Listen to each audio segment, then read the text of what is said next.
А јас имам со една друга колешка чест секој четврток да поразговарам за она што го велиме, што го нарековме има или нема правда во македонското општество. Пред се мислиме на правосудниот систем. Добро утро за Гордана Дубњак. Гордана, добро утро.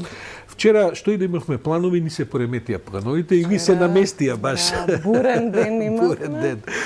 Дури да сакавме да се договориме што да зборуваме денеска, ке беше депласирано, да. Се случи една, како да кажам, баш онака real time турбуленција во вистинско време околу пуштањето на господинот Мијалков од притвор, па потоа публикувањето на таа одлука нова и така натаму. Тој вчера за него апелација одлучуваше во постапка за претходен случај за кој беше поднесена една огромна имотна гаранција за пуштање од притвор, и тоа е компликувано, сега малку ќе го расчистиме, а потоа откако беше донесена таа одлука, рапидно, неверојатно брзо на барање на обвинителството му се одреди нов притвор за плацено во друг предмет во трајање од 30 дена. Што всушност се случуваше, Гордана, вчера?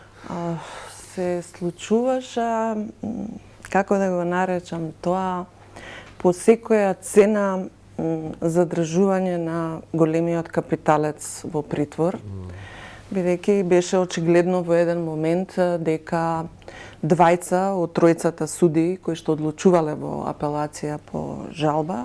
Тоа е стандардна процедура. Тројца судии одлучуваат во апелација. Значи, околу овој случај и конкретно за господинот Мијалков, во неколку наврати одлучувано за притворот. Јас ќе ве потсетам дека почнато е со една гаранција од 1,6 милиони евра, па дојде до 11 евра, со тоа што неколку пати беше одбивана гаранцијата, беше барано од судиите да се дополни, затоа што тоа е многу една специфична ситуација, бидејќи мора да се обезбеди имот кој што потоа при евентуално бегство државата може да го наплати. Предпоставувам дека во изминатиот период, не само заради делата што му се става на товар, туку и заради тие нерасчистени односи околу гаранцијата, тоа беше многу пати одложувано. Сепак ова рапиден пораст. Почна со помалку од 2 милиони и стигна до над 11 милиони евра. Да, меѓутоа имаше и 10,8 и 11. Тоа е она што е збунувачко, што еднаш гаранција со волкав износ на имот беше одбиена. А сега тоа беше прифатено и не знам кои биле аргументите на судиите да одлучат такво нешто. Двајца од тројца судии? Двајца од тројца судии. Судики или судии? Двајца судии и една судика. Добро, да расчистиме.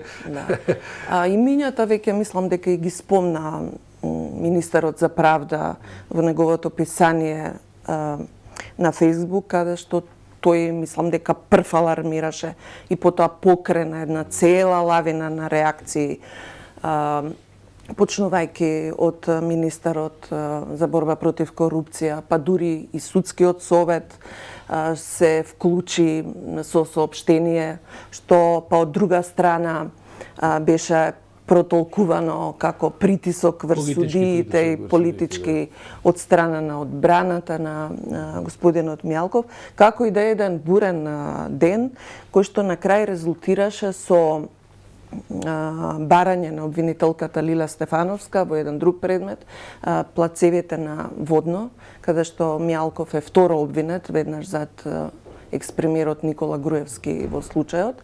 А малку да појасниме, за него не беше баран притвор, затоа што веќе беше во друг предмет изречен. И така во рекордно брзо време Основниот суд одлучи со 30-дневен притвор, што значи дека празниците ќе мора во притвор да ги помине, а по истекот на тие 30 дена предпоставувам дека одбраната ќе поднесе ново барање и тоа ќе се одлучува. Како всушност се случи да овој 11 милионски имот кој што тој го понудија, за кој читавме дека е оптоварен со хипотеки и со нејасни, таму има и имотно-правни односи, така натаму, како однина стана валиден, наплатлив да кажем? Да, некаде прочитав, мислам и дека кај нас во Фокус, дека практично банката каде што имотот е заложен за земен кредит, се согласила. Која банка е тоа?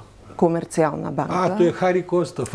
Добро да знаеме која се согласила, значи, да и даде предност на државата, што е малку чудно, да кажеме, нивните средства, значи тие да станат доверители од втор ред, а државата од прв ред. Со други зборови, ако побегне Мијалков, државата да се наплати, а потоа банката да остане со кратки ракави.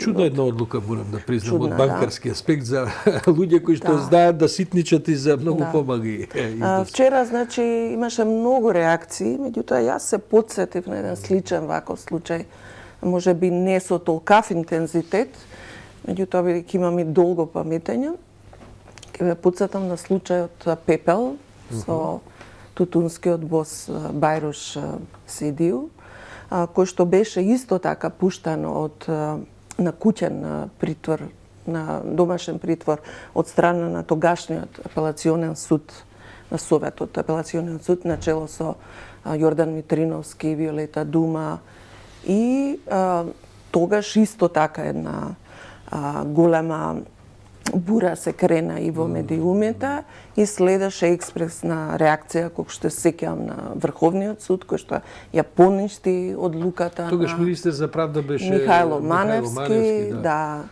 Јово Вангеловски беше председател на судот и член на судскиот совет, па беше спроведена, беше побаран од страна на председателот на Врховниот суд да се разреши советот, тој беше разрешен, па потоа имаше една долга сага со тужби до Европскиот суд, па се врати предметот повторно тука на одлучување, па судскиот совет повторно го разреши Митриновски. Голема беше тоа интрига, додуше веќе заборавам, бидејќи во меѓувреме се случија многу работи. Корена, сепак сега ова не враќа на принципиелната дилема. Треба луѓе да седат во притвор ако не мора, бидејќи даваат големи гаранции и така натаму. И колку она, сега не знам како да го протокувам, обид за бегство ги беше тоа или просто човекот исчезна па не се знаеше каде, всушност е отежнителна околност. Секако дека е отежнителна околност. За волја на вистината треба да кажеме дека се до оној момент пред изрекувањето на првостепената пресуда за Таргет Тврдина, господинот Мијалков редовно доаѓаше на судските рочишта и беше еден од поредовните, меѓутоа после тоа се случи, значи во очи изрекувањето на пресудата,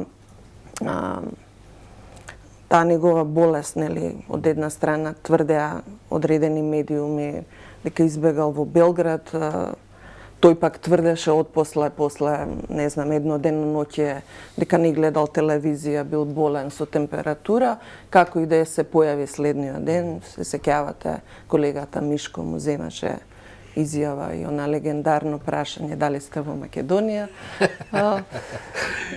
И тоа е отежнителна околност, исто така постоењето на голем број бизнеси во странски земји и овде и таму. На извесен начин се чини дека Груевски со своето бегство им ја искомпликува ситуацијата тој на беше, сите ми се овие, чини клучниот момент. Особено во овие исполитизирани случаи, бидејќи и Камчев е исполитизиран, Мијалков и уште еден случај, Сашо, значи Груевски и двајцата разузнавачи, кои што беа клучни и направија потоа многу проблеми и околу помилувањето, нели, нивното бегство, па... Оти па кај нас е малку и компликуваната ситуацијата кој е виновен ако некој побегне. Оти сега тука има надлежности МВР, па обвинителство, па судовите, па ја не стигнав да го дадам ова еден саат задоцнив.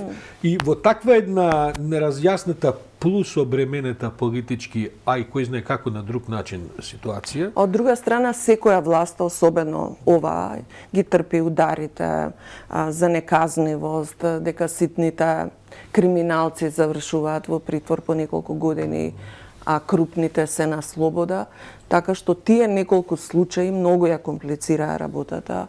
Исто така, судбината на специјалното јавно обвинителство и на овие предмети, што мислам дека и судиите и обвинителството, да не кажам извршната власт, тешко може да си да не само да прифати, туку да преживее уште едно бегство.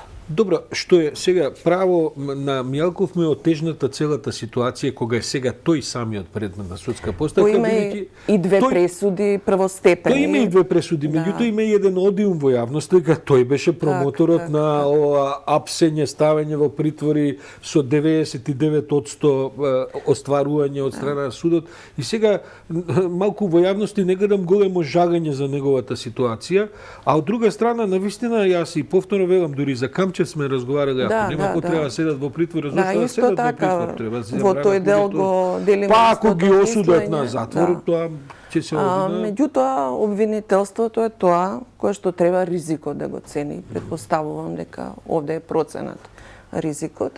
И знаете, она чувство кога сте биле вие дел од таа врхушка, а главниот што е начело дава Facebook одбрана и ги побива сите сведочења од Будимпешта е малку и неблагодарно и не само тоа, туку на секој судење по еден нов стан дознавам дека има човекот веќе веројатно. Јас вчера коментирав, си дозволив да унгарскиот министер за надворешно, Бујар Османи беше овдека и мислам дека е крајно некоректно и кога ние би биле држава со поголем политички капацитет, веројатно поинаку би реагирале.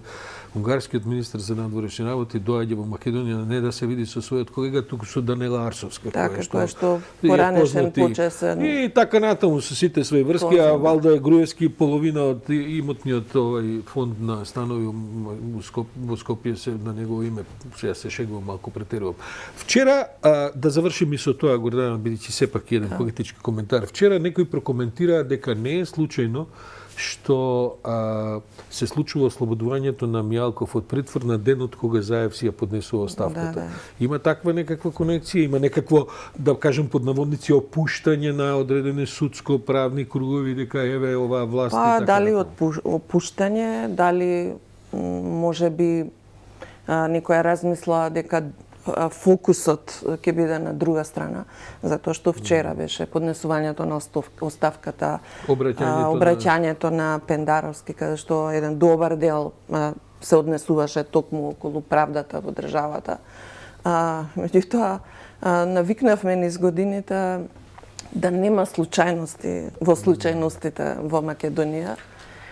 Мијалков ќе остане уште долго време крупна риба, не може многу баш е така наивно некој да помисли дека во една таква комплицирана ситуација би можело да се направи дефокус и да се провлече излегувањето на Мијалков од притвор. Само да прашам, каква им е на нив изгледноста наскоро да добиваат пресуди во овие, еве Мијалков конкретно во неколку случаи така натаму. Следната година може да се очекуваат барем првостепени во некои од овие што се преостанат? Во некои со тоа што дел од тие предмети веќе се вратени назад. Титаник 2, каде што еден од обвинетите е Мијалков е повторно вратено на ново судење. Некаде во првиот дел од наредната година би требало и плацевите на Водно да финишира, затоа што сега почнуваат сведоците на одбраната да ги презентираат доказите. Предпоставувам потоа завршни зборови и ќе се исцрпи. Значи ли тоа, Гордана, дека добро, сега тој доби 30 дена притвор, говориме за Сашо Мијалков, дека тој практично може и да не излезе од притвор додека сите овие пресуди не се случат? Се ќе зависи од судот, од барањата на обвинителството, бидејќи после овие 30 дена ќе предпоставувам ќе следи ново барање за притвор, но она што во овој момент мислам дека е поголема надеж за обвинетите од СЈО е Страсбурот од македонските суди. Само во случајот на Страсбург, во случајот Норце Камчев пред 2 недели. Не, зборувам за тоа е нешто сосема друго и тој не е вклучен во тој дел, меѓутоа зборуваме за 9 или 10 обвинети во предмети во СЈО. Па може би напредогот, ако може така да се каже, во македонското правосудство со вчерашниот ден е што очигледно дека политичката елита на власт беше потполно затечена од ова што се случува. Така да. Не ни се случува баш често да овие што владеат се па дури во паника беше, Може би тоа покажува и колку се всуштов вмешани во она што порано било практика да се биде тесно поврзан со ова што се случува. Гордана Дувњак, благодарам многу и за денешното брифирање.